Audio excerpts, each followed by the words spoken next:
Msanii wa mziki wa Bongo Flava Zee Cutie ameandika ujumbe wa hisia sana kwenye ukurasa wake wa Instagram akieleza kuwa anapitia hali ya msongo wa mawazo, yani depression.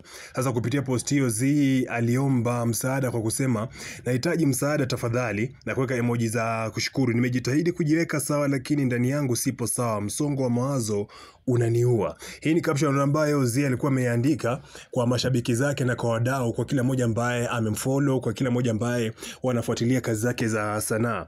Zee aliwasilisha ujumbe wake ukiambatanisha na ushauri wa Billnass. Unakumbuka Billnass kuna Insta story ambayo alikuwa ameiweka kuhusiana na stress na frustration ambazo zipo kwenye game la muziki, hususan wanamuziki lakini pia burudani kiujumla. Sasa Zee alikuwa ameandika ujumbe huo akiwa amepatanisha na hiyo caption kuhusiana na Insta story ya Billnass kwa wasanii wachanga unaozungumzia changamoto za tasnia ya muziki, ikiwemo usaliti, msongo wa mawazo, ushetani na vitu kama hivyo. Zee ameonyesha kuwa hali hiyo inamgusa moja kwa moja. Kwenye Insta story alipost pia na kusema, nayowapitia angekuwa mwanaume mweupe angelia.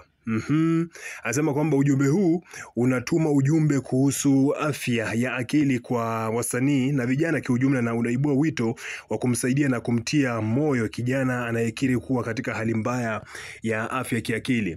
Kuna baadhi ya comments ambazo niliziona, na moja kati ya comment ambayo ilikutana nayo kutoka kwa msanii ambaye anajulikana kama Iceboy Africa.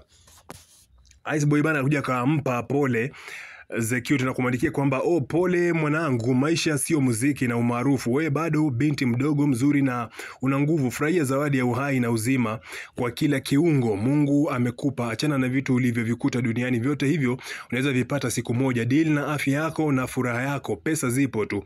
Unaweza change gear ukajaribu vitu vingine ambavyo vinalinda furaha yako. Wewe ni mwanangu kitambo, sitopenda kuona unapotea kivivyote, na kusema kwamba Mungu akutie nguvu.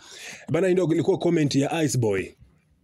Anajaribu kumtia nguvu bwana Zee Cutie kwa hicho ambacho anakipitia. Lakini pia liona comment ya Lulu Diva ambaye alikuwa ameandika kwamba, Zee wangu, mshirikishe Mungu kwenye kila upitalo, Allah akutie nguvu. You are still young and beautiful as well. Usikate tamaa na mpendwa wangu, na kumwekea kama viomoji fulani hivi vya mapenzi. Sasa hizo ndio comments mbili za wasanii wawili ambazo nimefanikiwa kuziona kwa hiyo post ya Zee Cutie. Lakini sasa unakumbuka Billnass bana alikuwa ametoa ushauri huu kwa wasanii, na nadhani kwamba kupitia hiyo post ya Billnass tu, hiyo Insta story ambayo alikuwa ameiweka kuhusiana na masuala ya msongo wa mawazo kwa wasanii na burudani kiujumla, nadhani kwamba hili litakuwa ni kama somo linataka kwenda kuibua pia watu wengi ambao wanaweza kuwa wanapitia frustration kimya kutokana na kwamba wao ni maarufu, wanaona aibu kuja kutangaza live kwamba wanapitia ABCD. Lakini nadhani kwamba ujumbe huu unawalenga sio tu wasanii ambao ndio wanapanga kuingia kwenye tasnia, lakini pia wasanii ambao tayari wapo kwenye tasnia kama Zee Cutie ambaye ameanza muda tu, lakini sasa naye pia kumbe anapitia hicho ambacho Billnass alikuwa amekizungumza. Sasa hapa itoshe tu kusema kwamba Billnass amepata nguvu na ujasiri wa kuwasemea wasanii wengi sana, na sio tu wa Bongo. Nadhani kwamba wasanii kwa ujumla, sababu kazi ya sanaa ina frustration na ina changamoto kama kazi zingine. What do you think about this bana? Drop pale chini kwenye comment section.